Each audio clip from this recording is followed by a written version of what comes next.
আপনাদের সাথে আজকে একটি দাওয়াত ব্লগ শেয়ার করব, যেটা অনেকদিন আগে গিয়েছিলাম। আমার কিন্তু দাওয়াতে যেতে খুব ভালো লাগে। আসসালামু আলাইকুম, কেমন আছেন সবাই? লিজেন্ডারি লাইফ অফ নিপা ব্লগে সবাইকে স্বাগত। আমাদের দাওয়াত ছিল মূলত রাতে।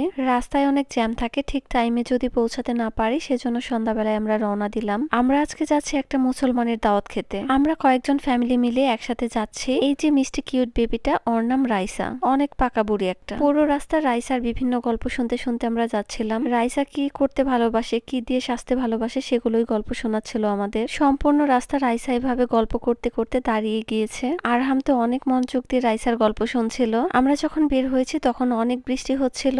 এদিকে আরহাম কিছুক্ষণ গল্পগুজব করে ঘুমিয়ে পড়েছে, আর আমরা অনেক জ্যামে পড়ে বসে আছি। জ্যাম থাকার কারণে আমাদের পৌঁছাতে অনেকক্ষণ সময় লেগে যায়। জ্যামে বসে থেকে অনেকক্ষণ পরে আসলেও আমরাই কিন্তু প্রথম চলে এসেছিলাম গেস্ট হিসেবে। আমরা যাওয়ার পর দেখলাম তখনও কেউ তেমন একটা আসেনি। সবকিছু খুব সুন্দর করে ডেকোরেট করা ছিল। কিছুক্ষণের মধ্যেই হয়তো গেস্টরা চলে আসবে। এখানে অনেক ফাঁকা ছিল, তেমন কোনো মানুষ ছিল না, সেজন্য সুন্দর করে একটু ভিডিও করে নিচ্ছি। যেখানে মানুষজন বেশি থাকে সেখানে প্রাইভেসির চিন্তা করে তেমন একটা ভিডিও করা হয় না। রাইসাও গাড়িতে ঘুমিয়ে গিয়েছিল, তারপর ওকে বললাম সবাইকে একটু হাই বলে দাও। আরহামকে কোথাও নিয়ে গেলে ও খুব খুশি মুডে থাকে। আমরা সবাই মিলে একসাথে বসে গল্প করছিলাম, এরই মাঝে আমাদের জন্য খাবার চলে আসে। এটা ছিল খাসির মাংস এবং রুমালি রুটি। তখনও কিন্তু গেস্টরা কেউ আসেনি, সেই সময় রান্না বান্না চলছিল। তো সেখান থেকেই এই খাবারগুলো আমাদের জন্য দিয়ে যায়। খাসির মাংসের এই রান্নাটা খুবই ভালো হয়েছিল। রুমালি রুটি অনেক বড় বড় হয়, ভাঁজ করা থাকলে বোঝা যায় না, সেজন্য আরাফ খুলে আমাকে দেখাচ্ছিল, মামুনি দেখো কত বড়। আমরা সবাই মিলে খাবার দাবার খেলাম। এরপর বাচ্চারা একটু ঘোরাঘুরি করছিল, সবকিছু দেখছিল।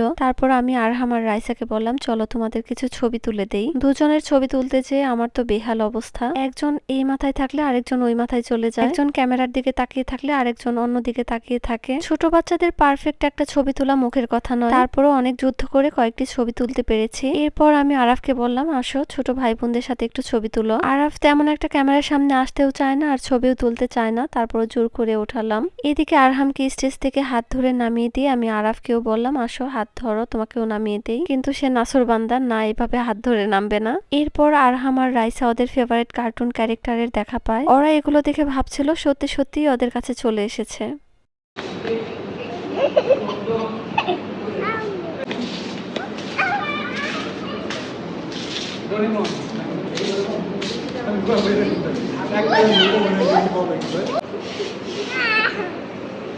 এই কার্টুন ক্যারেক্টার দেখে ওরা কতটা খুশি ছিল সেটা রিয়েল ভয়েস না দিলে বোঝা যেত না, সেজন্য রিয়েল ভয়েস দিলাম। তারপর আমরা খাওয়া দাওয়া শুরু করি। আমরা কিন্তু আসার পর অল্প কিছু খেয়েছিলাম, এরপর এখন বেশি করে খাচ্ছি। এখানে ছিল কাচ্চি বিরিয়ানি, রুমালি রুটি, খাসির কোরমা, বুরহানি, জর্দা এবং মিষ্টি ছিল। সবগুলো খাবারই অনেক ভালো লেগেছে। আমি এক পাশে বসে খাচ্ছিলাম আর বাচ্চারা তার বাবার সাথে বসে খাচ্ছিল। অন্যান্য সময় মূলত আরহাম আমার সাথেই বসে, কিন্তু কি মনে করে ওই দিন তারা তাদের বাবার সাথেই বসে খাচ্ছিল। খাওয়া দাওয়া শেষ করে সবাইকে বিদায় জানিয়ে আমরা আবার বাসার উদ্দেশ্যে রওনা দিই। আসার সময় রাস্তা অনেক ফাঁকা ছিল, ফিরতে ফিরতে অনেক রাত হয়ে গিয়েছিল। সবাইকে ভিডিওটি দেখার জন্য অনেক ধন্যবাদ। সবাই ভালো থাকবেন। আল্লাহ হাফেজ।